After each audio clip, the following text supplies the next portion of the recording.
Today we're talking about scales.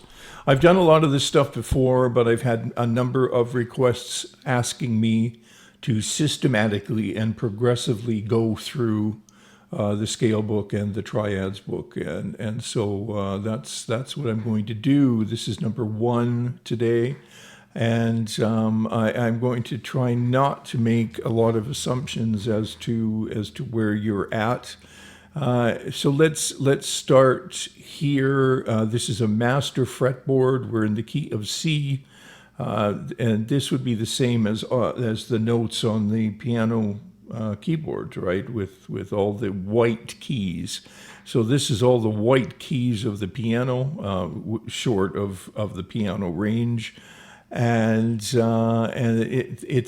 every single note all the way up to fret number 17. So the goal here is to divide this in a way that you can play all of these notes in an organized fashion. Let's move from here to here. So the division that's created with the notes that we have here, what divides those notes and makes sense out of them is your hand. So if I take my hand as you see in this diagram here, and I put it down on the fretboard, I have first position. We call this first position because my first finger is on the first fret. Simple as that. If I move to second position, my first finger is on the second fret. That's it about 4 positions. Our hand divides the fretboard into 4 fret segments, right? So this would be 5th position, this would be 2nd position, this would be 7th position, and so on. And we're going to apply these positions to this master fretboard, in other words, to the notes of a C major scale. Now, you may think, well, gee, that's only going to give me the notes of a C major scale, but I want to learn really cool scales. Well, exactly the same fingerings that you're going to learn here are going to apply to the Dorian mode, the Phrygian mode, the Lydian mode, the Mixolydian mode, the Aeolian mode, and the Locrian mode. So that should give you a pretty good start. Exactly the same fingers are also going to apply to every single key. So this is why we do things systematically, because if you don't, you're just going to end up with a great big mumbo jumbo of notes that, you can play this one scale here and maybe this one down here, and you learned one up here once. That's not going to cut it if you're wanting to make music, right? And this just shows you that occasionally you're going to do a stretch, right? So, baby finger is going to stretch in order to accommodate the scale position you play. That's just going to happen once in this series. So, finger numbers 1, 2, 3, 4. Strings are numbered 1, 2, 3. I'm sure you know that 1, 2, 3, 4, 5, 6. Right? Top, bottom. Okay, moving on. Okay, so here is the first installment of scale position of C major, and we're in first position, meaning that my first finger is on the first fret, and I always start on the root of the scale, the naming note of the scale, or else I'm going to end up with a confusing tonality, right? If I started on the A note of the scale or on the E note of the scale, I'm actually going to start, implying modes. And at this stage, that's not where we're at. So we're playing a C major scale, and the fingerings are clearly indicated. You've just got one finger for each fret, and we're playing the scale vertically. We call this vertically because we're not doing any horizontal shifts, right? Horizontal shifts meaning we're not doing sort of a classical approach to scale playing, right? This is all vertical scale playing, and underneath the scale you should play the chord, right? The C major chord. If you're a little bit further along and you know the 1 chord and the 4 chord and the 5 and the 1. Do that. So make it a more complete plural exercise by playing the scale, and then, you know, that kind of thing. And that's good, intelligent practice, and it will get you a long way in terms of understanding how your scales function. It's pretty simple what I just said, but you have to do it precisely and progressively, systematically. Don't fool around with the fingerings. When you're practicing a scale, you don't do it 5 times or 10 times. You know, probably, you know, as a start, maybe 20 meticulous times. And you also do it with a metronome.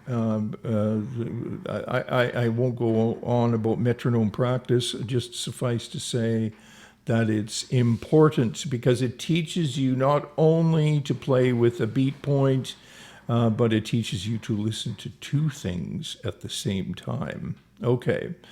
Now here's a C major scale, and now we move to second position, right? Second hand moves up 1 fret. We start on the same route that we had before. This scale has a shift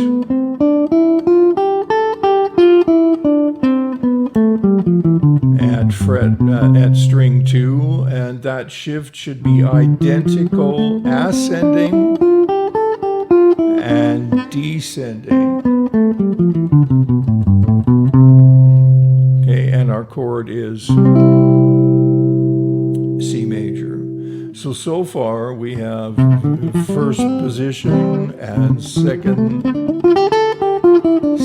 position. And you could do 1, 4, 5 in whatever voicings if you've gotten that far, and if you've been watching the series I'm doing on the triads book, you know, you can make the chord progressions a little more interesting in terms of a voice leading perspective. Then we move to fret 5. Remember that we're just working through this master fretboard. Fret 5. Always here we have C. Here we have C. Now we're playing our tonal center down here.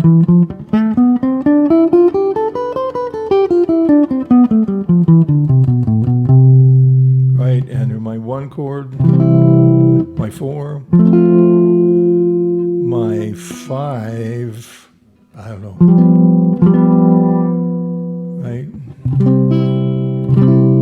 You don't have to do the 1, the 4, and the 5. Okay. So again, check this out now. Here's the C major in open position. I'll go a little further.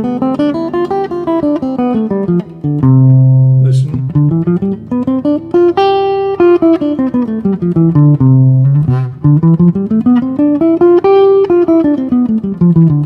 So, you know, major chunks of the scale are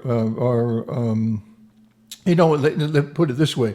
As you move up, you're just increasing the range of the high notes, but you're dropping the range of the low notes, right? And so then you're moving a little bit higher.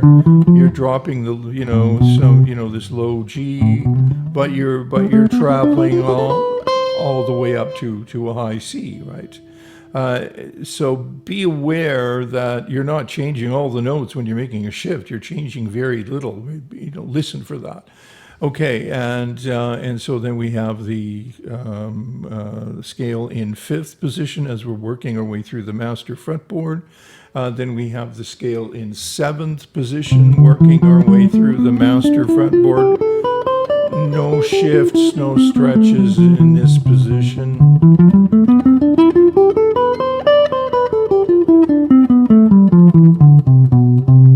And the 1 chord, 4, 5, or just the 1 is fine too, okay? We're in 7th position there, so we've gone from position 1, position 2, position 5, and position 7. Somebody asked me a while ago, Why are you skipping position 3 or something? And yeah, why are you skipping position 3? Well, because position 3 doesn't work out very neatly. You can play position 3 in the Berkeley book. If you want to check out the Berkeley series, you go to the third book, and William Levitt called them hybrid scales. So and you see that they're a little bit more. They're a little bit more difficult to answer that question. So we just try to stick with the ones that are comfy, make a lot of sense, and cover the entire fretboard. Okay. Later on, you can do hybrid positions. We can also do cross the fretboard lateral positions, right? Shifts. Okay. So there is 1, 2, 5, and 7. And then now we're at position 9. In this one, there are 2 shifts, and you have to, and this is the first time we're starting the root an octave higher up here, and we're at position 9 again because my first finger is on the 9th fret. Simple as that. Shift to 10, back to 9, 4, 1, putting me to 10. Same ascending and descending. So I'm in 9th position, 10th, going down, shifting back to 9 with baby finger, shifting up to 10, and back again. Okay. Fingerings are really, really important. Whenever you play and practice a scale, you have to play the fingering identically, ascending and descending, because what you're doing is you're programming your central nervous system. This is no small deal. So don't make any mistakes when you're practicing. Don't try to practice fast when you're not ready. And if you're like, for instance, take a scale like this and you've never played it before and you want to play it fast, that's one of the biggest mistakes you can make, because you'll be making the same mistakes 10 years from now. Okay, and then now we have a repeat. We're at 12th position. That's what these double dots are for. And it's a repeat of the first scale we played, the first pattern, if you will, or the first fingering. And this all falls right underneath your fingers, and the 1, and where am I here? Right, an octave different between the 2. Okay, that should keep you fairly busy. I'm going to, as I said at the top, I'm going to do this systematically from all the way through the book. I'm skipping over a couple of things because I know, I'm in my talking, I'm going to be covering them. And so the next video, we're going to take a look at the Aeolian mode, or the natural minor scale, and how tonal centers impact what our understanding of scales and the sounds of scales. All you have to do is change the tonal center, and these same fingerings will sound entirely different